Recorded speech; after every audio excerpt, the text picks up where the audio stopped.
यह वीडियो देख रहे सभी लोगों को मेरा प्रणाम। देखें कि जैसे आज हम बात करेंगे राहु और शुक्र युति के बारे में कि ये युति कुंडली में हो तो कैसा फल दे सकती है। सबसे पहले तो समझ लीजिए कि ये युति बहुत ही अच्छी युति में मानी जाती है। मतलब मटेरियलिस्टिक गेन की तरफ से देखा जाए, भौतिक सुखों की तरफ से देखा जाए, पैसे लग्जीरियस की तरफ से देखा जाए तो ये युति बहुत अच्छी मानी जाती है। सबसे पहले थोड़े से शुक्र और राहु के थोड़े थोड़े हम कारकत्व को समझ लेते हैं। जैसे शुक्र कारक होता है सुंदर मकान का, सुंदर वाहन का, धन लक्ष्मी दौलत का कारक होता है शुक्र। लग्जीरियस लाइफ का शुक्र कारक होता है। सेक्सुअल चीजों का शुक्र कारक कारक होता है। कपड़ों का कारक होता है। इत्र संबंधित चीजों का कारक शुक्र को माना जाता है। शुक्र को स्त्रियों का कारक माना जाता है। और वहीं अगर राहु के हम कारकत्व को समझे तो राहु एक तरह से माया होता है, छलावा होता है, डिजायर्स की तरफ भागना, किसी चीज के प्रति डिवोशन होना, जैसा दिख रहा है व्यक्ति वैसा होता नहीं है, दोहरे करेक्टर या जो दोगलापना आता है इसको पाया जाता है राहु में। राहु जितने भी जैसे कि ऑनलाइन ट्रांजैक्शन हो गए इसका कारक माना जाता है राहु का।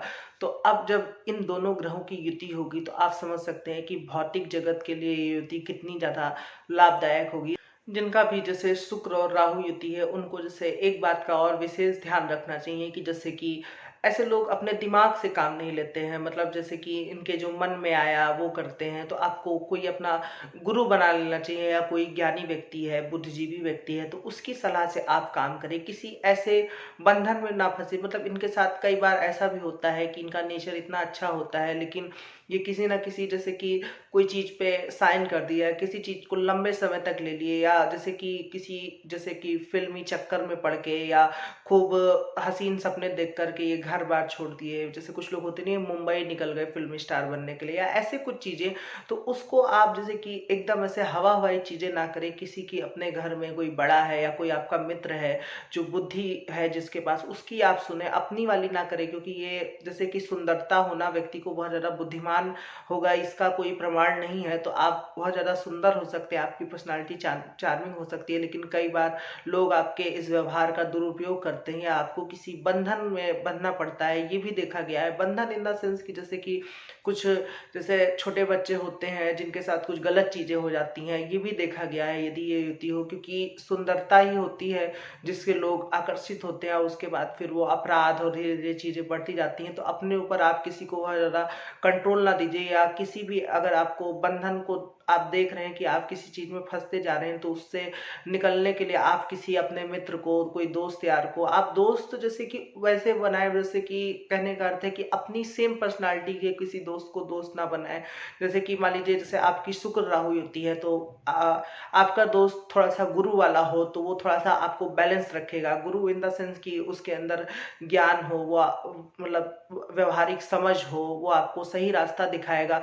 पता चले कि आपने अपने दोस्त भी वैसे ही ढूंढ लिए हो जो स्मोकिंग करता हो, जो वो भी भोग विलास में लिप्त हो, तब तो हो गया कल्याण। तो इस चीज का आप थोड़ा सा ध्यान रखिए कि आपको ऐसे ही साथी को चुनना है। या जीवन साथी में भी आप इस चीज को ध्यान में रखें कि आपको सेम अपनी तरीके के पार्टनर को नहीं चुन लेना है कि वो भी सुंदर हो और दोनों लोग फिर मतलब कुछ रहे ही ना। प्लस प्लस का कभी कोई बहुत अच्छा रिजल्ट नहीं आता है, प्लस माइनस का हमेशा अच्छा रिजल्ट आता है। तो अपना भले वो गुरु शुक्र को मित्र नहीं मानता है लेकिन फिर भी वो आपको जो सलाह देगा वो आपको सही सलाह देगा, आपके भले के लिए सलाह देगा। तो कहने का अर्थ है कि ऐसे मित्रों से बचें या ऐसे लोगों से बचने का प्रयास करें जो आपको मतलब बहुत ललकारेंगे कि चलो चलो, लेकिन वो एक तरीके से आपका जीवन बर्बाद कर देंगे। और बहुत ज्यादा जैसे कि भौतिकता में जैसे कि देर तक सोना, किसी भी नियम को फॉलो ना करना, झूठ बोलना, शराब पी के मग्न रहना, माँ बाप की सेवा न करना, किसी की सुनना नहीं, तो इन सब चीजों से आप बचें और बुरी आदतों से बचें। तो फिर आपके मन में संतोष का भाव रहेगा। अन्यथा जीवन में एक समय ऐसा आ सकता है कि आपको ऐसा लगेगा कि यार सब मोह माया है और आपको उस चीज को छोड़ने का मन करेगा। ये जो मेटेरियलिस्टिक वर्ल्ड है उसको आपको छोड़ने का मन करेगा लेकिन आप उसको छोड़ नहीं पाएंगे। तो ये भी कुछ एक्सट्रीम कारकत्व तो देखे गए हैं यदि राहु और शुक्र हो। तो राहु और शुक्र जैसे मैंने बात की कि ये बहुत आपको सुंदर बनाता है, पर्सनालिटी आपकी अच्छी होगी, आपके बात करने का तरीका बहुत अच्छा होगा, लोग आपके व्यवहार से मंत्रमुग्ध हो जाएंगे। जाएंगे, आप बहुत अच्छे सेलर हो सकते हैं, मतलब विक्रेता हो सकते हैं, एडवर्टाइजिंग, फिल्म, इन सब चीज़ों में आप जा सकते हैं, क्योंकि फिल्म के लिए भी राहु कारकत्व तो ही है। जैसा व्यक्ति उसमें एक्टिंग कर रहा होता है वैसा वो होता नहीं है, तो आप इन सब चीज़ों में ट्राई कर सकते हैं। लेकिन उस ट्राई करने का, जैसे कुछ करने का एक बाकायदा प्रोसेस होना चाहिए, ये नहीं कि बस मुंह उठाया और आप कहीं पर चल दिए, तो ऐसा आप ना करें। आप चाहें तो कुछ ऑनलाइन काम को भी ट्राई जरूर कर सकते हैं, क्योंकि राहु जितने भी ऑनलाइन काम होते हैं, कंप्यूटर हो गया, इसका कारक माना जाता है।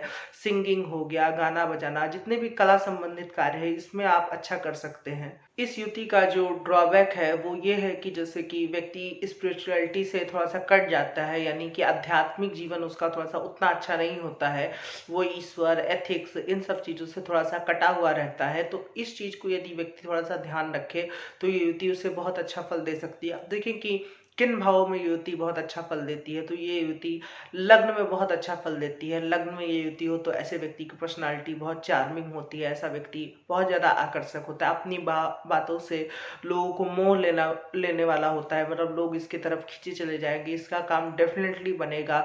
शरीर बहुत ज़्यादा सुंदर होता है, या किसी महिला जातक का चार्ट है तो वो महिला बहुत खूबसूरत होती है। हालांकि चारित्रिक दोष थोड़ा सा लगता है, लेकिन फिर भी ये युति यदि लग्न में हो तो बहुत अच्छा फल देती है। मतलब आपके होने से ही आपका काम बन जाएगा, इस हद तक की युति फल देती है। लेकिन यहाँ पर जैसे कि शुक्र कुंडली में थोड़ा सा कारक ग्रह हो तो अच्छी बात है, अन्यथा जैसे कि मान लीजिए अष्टमेश होकर शुक्र लग्न में बैठा है तो ये उतना अच्छा नहीं माना जाएगा।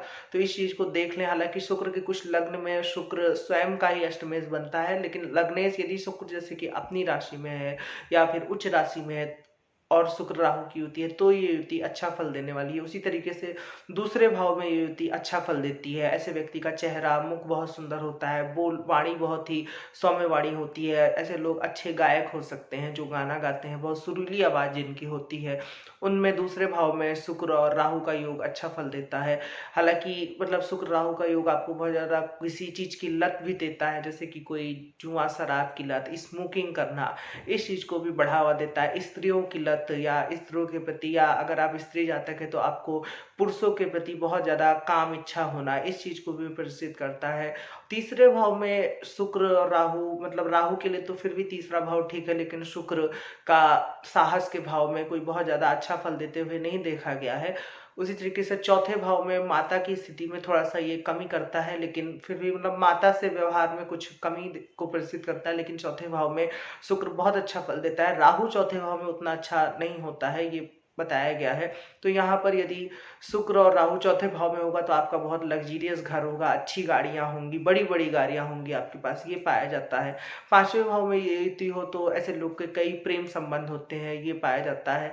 संतान इनकी काफी ज्यादा सुंदर होती हैं, स्त्री संतानें होती हैं, ये देखा गया है। यदि मंगल या गुरु की दृष्टि ना हो तो छठे भाव में ये यदि सुख से संबंधित कोई रोग होता है या जातक कुछ मेडिसिन से संबंधित काम कर सकता है। सातवें भाव में ये युति जातक की पत्नी बहुत ज्यादा सुंदर होती है, ये देखा गया है। और वैवाहिक जीवन अच्छा होता है, लेकिन थोड़ी बहुत जैसे कि व्यक्ति कितना लॉयल है, इस पे एक प्रश्न चिन्ह रहता है। आठवें भाव में ये युति आपको बिना मेहनत के धन दौलत को दिलवाती है, जैसे कि कुछ किसी को गिफ्ट में मिल जाना। आठवें भाव से शुक्र हो तो जैसे कि ऐसा बताया गया कि कुछ ऐसा व्यक्ति ऐसा कार्य करता है कुछ ज्योतिष से संबंधित, या आठवें भाव में ज्योतिष संबंधित इन द सेंस की शुक्र है तो साथ में वो राहु है तो मीडिया भी हो, उसमें ज्योतिष भी हो, उसमें सारी चीजें आठवें भाव से संबंधित हो और थोड़ा सा ग्रहों के कारकत्व को मिला जुला के कार्य हो। लेकिन ये पाया जाता है कि आठवें भाव में ये युति व्यक्ति को कोई ना कोई धन ऐसा होता है जो उसको मुफ्त में मिलता है, मतलब पैतृक संपत्ति हो गई या कुछ ऐसा हो गया जो उसको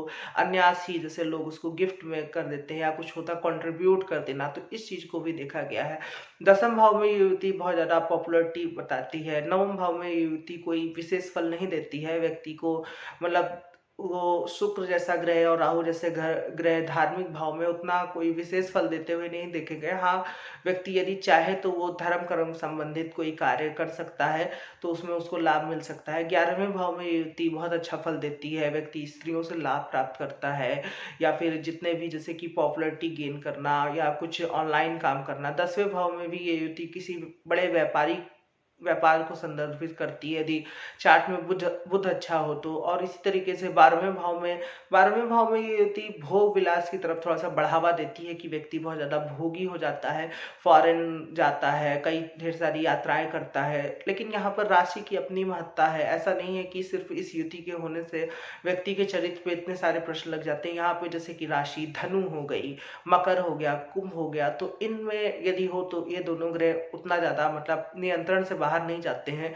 यहाँ पे इस युति वाले लोगों को कुछ चीजों का ध्यान रखना होगा, जैसे कि आपको बहुत ज्यादा मन की नहीं करनी है, या एकदम से बहुत ज्यादा आपको किसी चीज की लत नहीं पालनी है कि आप मन की करते जा रहे हैं, ड्रग्स में लिप्त हैं, स्मोकिंग करते जा रहे हैं। तो इन चीजों का यदि आप ध्यान रखें तो ये युति मतलब इस युति के आप दूसरे ट्रेड्स पे ध्यान दें, जैसे कि आपका कोई व्यापार हो गया, कुछ ऑनलाइन काम करना हो गया, या जैसे अन्य जो कार्य करते हो उन पे ध्यान दें, ना कि सिर्फ भोग विलास स्त्रियों में लिप्त रहना। या स्त्री चार्ट है तो वो अपनी काम इच्छा पे नियंत्रण रखें, क्योंकि यदि राशि या कुछ नक्षत्र ऐसे इंटेंस नक्षत्र में ये युति हो तो वो बहुत ज्यादा इन चीजों को बढ़ावा देती है। तो इन चीजों का आप ध्यान रख सकते हैं। चार्ट में गुरु की महत्ता भी, गुरु की स्थिति भी बहुत महत्व रखती है कि गुरु कहाँ पे है। गुरु की यदि इस युति पे दृष्टि हो तो ये काफी ज्यादा नियंत्रण रखती है, या शनि की दृष्टि हो तो इस युति से निरस्ता आ जाती है, मतलब ये युति उतनी प्रभावशाली नहीं होती है। दशम भाव में ये युति एक तरह से राजयोग की तरीके से भी काम करती है, यदि शुक्र